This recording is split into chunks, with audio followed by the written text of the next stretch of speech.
'Sirai' 2 hours run టైమ్‌తో జీ5లో stream అవుతుంది. Telugu audio కూడా add అయింది. తెలుగు డబ్బింగ్ సాంగ్స్ 2 ప్రొఫెషనల్ గానే ఉన్నాయి. 'విక్రమ్ ప్రభు' గారు తెలుగులోకి ఎంట్రీ ఇచ్చిన 'ఘాటి' మూవీ ఫ్లాప్ అయింది. ఆ నెక్స్ట్ వచ్చిన ఫిల్మ్‌నే ఈ 'సిరాయ్'. ఇక పాయింట్‌కొస్తే నచ్చింది గైస్ మూవీ నాకు. తెలిసినట్టుగానే ఉండే స్టోరీలానే ఉంటుంది. కానీ రియాలిటీకి చాలా దగ్గరగా ప్రతి సీన్‌ని ఎగ్జిక్యూట్ చేయడం వల్ల చూస్తున్న కొద్దీ ఇంట్రెస్ట్ మెయింటైన్ అవుతూనే వెళ్ళింది. సస్పెన్స్ అండ్ టెన్షన్ బిల్డ్ చేసే సిట్యుయేషన్స్‌తో. కొన్ని చోట్ల లైక్ ఆ Abdul flash back love scenes ఇంకా సాంగ్స్ అవి వచ్చినప్పుడు స్లో అనిపించేది కానీ, కానిస్టేబుల్‌గా విక్రమ్ ప్రభు గారు వచ్చిన ప్రతిసారి మూవీ చాలా బాగా అనిపించింది. ఫస్ట్ సీన్ నుండే మూవీ చాలా ఎంగేజింగ్‌గా మొదలైంది. ఇదే హీరోది 'తానక్కరన్' అనే మూవీ ఉంటుంది. అది కూడా పోలీస్ ఫిల్మే. If I am not wrong Jio హాట్‌స్టార్‌లో ఉంటుంది. తెలుగులో ఉంది. అది కూడా చూడండి సూపర్ ఉంటుంది ఆ మూవీ కూడా.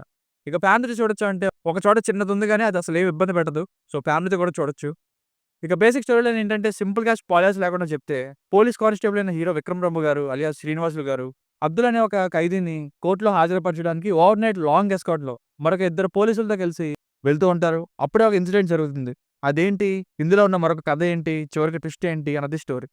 Plus points. First of all మూవీలోని రియలిస్టిక్ రైటింగ్స్ అండి. ఫస్ట్ సీన్‌నే ఎంతో కష్టపడి సేవ్ చేసిన పోలీస్‌కే ఎంతో ఇబ్బంది పెట్టే సిట్యుయేషన్ చూపిస్తారు.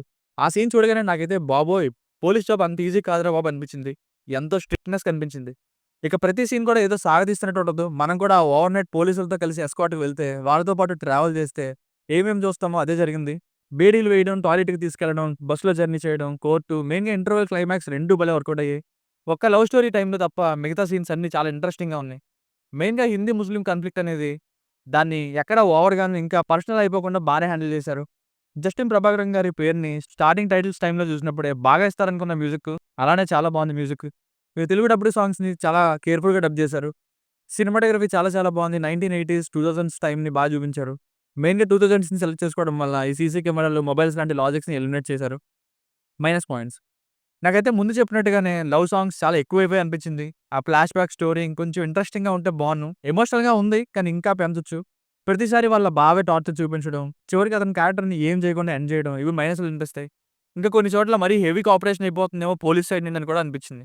ఇక 'బాంబే', 'ప్రేమ ఖైదీ', 'జై భీమ్', 'నాగ చైతన్య గారి కస్టడీ' ఈ మూవీస్ మిక్స్‌లా అనిపించొచ్చు. సో ఫైనల్‌గా మూవీకి వర్డిక్ట్ ఏంటంటే మధ్య మధ్యలో స్లో అయినా గానీ చాలా మంచి ఎంగేజింగ్ సీన్స్‌తో ఫుల్ మూవీ అంతా నింపారు. ఓటీటీలో చూసాను నేనైతే.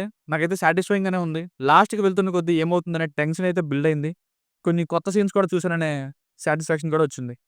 డెఫినైట్‌లీ వర్త్ వాచింగ్ ఫిల్మ్ అండి. దీని రేటింగ్ వచ్చేసి బిట్వీన్ 3.25 నుండి 3.5 మధ్యలో ఇవ్వచ్చు 5కి. సో మీకు కనుక నా వర్క్ నచ్చినట్లయితే ఇలాంటి మరిన్ని రివ్యూస్ కోసం మన ఛానెల్‌ని సబ్స్క్రైబ్ చేసుకోండి. Thank you.